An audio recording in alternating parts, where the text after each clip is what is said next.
Doc, I got a pituitary tumor, all right, in the stalk of my pituitary gland. I've had that. I've had one before. All right, so this is good, yes. Paulie. This stopped a lot of the hormones that it produces, water, HGH. After surgery in 17, the adrenal glands quit. I am on desmopressin for water, nortriptyline for HGH, and hydrocortisone for the adrenal glands. Of course, the side effects of these meds are brutal. Is there anything better way to treat these deficiencies? Anything all natural I can help with, and so on? I want to live a more healthy life and try to live with this disorder. So here's the thing. When you're looking at things like tumors and stuff of that nature, there has to be a causative agent. There has to be. You cannot have an effect without a cause. The law of cause and effect has been around for eons of time. It's never going to change. It's cause and effect. So everything has a cause. Therefore, everything must have an effect. So if you have a pituitary tumor, you have to start thinking, okay, what's the cause? You got to go back to DNA and the flaw in thinking, right? A lot of times it's like when people say, oh, your knee's bone on bone. All right, 1 in a million, right? The other 999,999 are not bone on bone. It's a term people like to use to convey a concept across. It's like saying that, what would be another example of that, Paulie? Migraine headache, right? Oh, I got a migraine. There's a very few percentage of headaches that are actually migraines. They all suck, don't get me wrong, but they're not migraines. And so to call them one is a little bit of a misnomer because now you're kind of making it more difficult to figure out what's going on. So when we look at something like a pituitary tumor, there had to be a signal given to those cells in that particular gland so it will start proliferating in that way. Now, the signals are where it gets interesting. For the longest time, people talk about, well, DNA expresses this way and DNA expresses that way. DNA never expresses itself. It's a physical impossibility. It can't. It just can't. We know it does not do this. Now, for some reason, people who talk about it and discuss it and this, that, and so on, they act like, oh, yeah, it does it. And they just keep propagating this myth. It's a myth. And it's not even a myth, it's a fantasy. It doesn't work that way. Your DNA is a book. It's a book. And all you do is you open the book up and you start reading it. And as you start reading it, oh, there's a recipe how to make a bad chromosome. And you start mix this and a little bit of that and eye of Newton, some bat wings, and all of a sudden you get a bad chromosome. So the idea behind this thing, that DNA can express itself, is a little bit of a fallacy.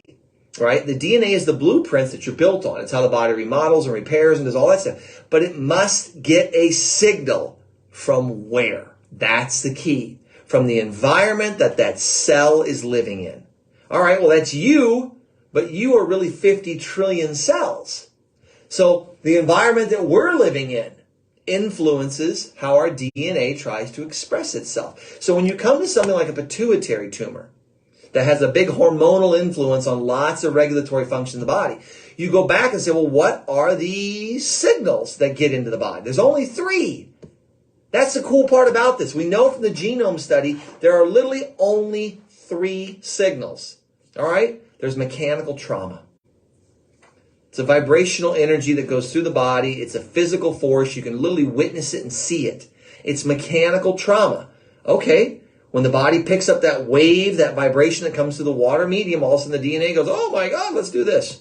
The body says, wake it up, get the library books out, how to handle that.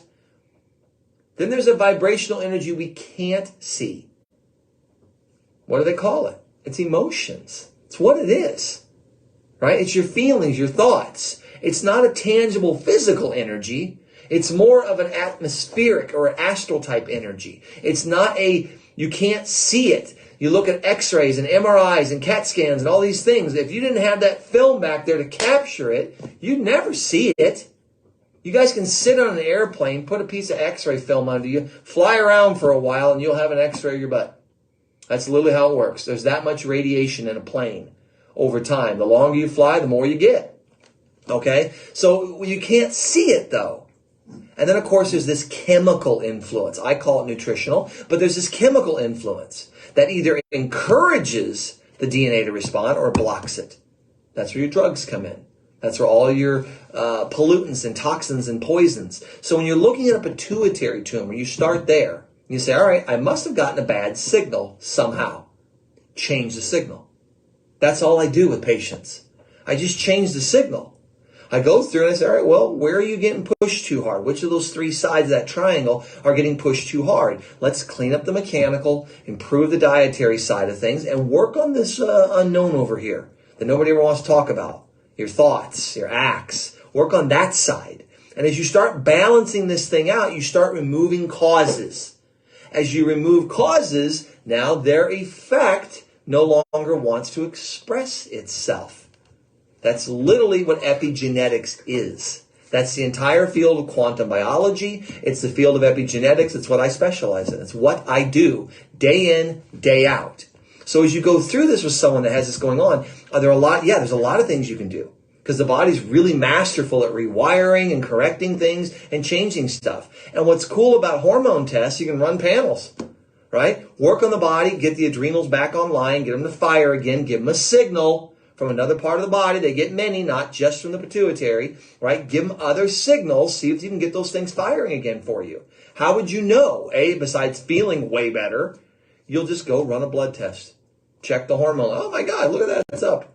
I love doing thyroid panels on people. When they're like, oh, your TSH is this, that, and your thyroid's all this, that, and your hyper, Hashimoto's or Graves, whatever you want to call it. And you start doing this work, and all of a sudden they go back and, oh, look, that got better.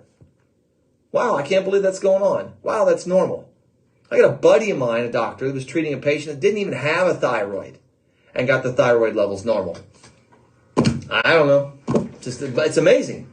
If you think about it, the body built itself. It's really hard to imagine it couldn't repair if you knew how to give it the right signal.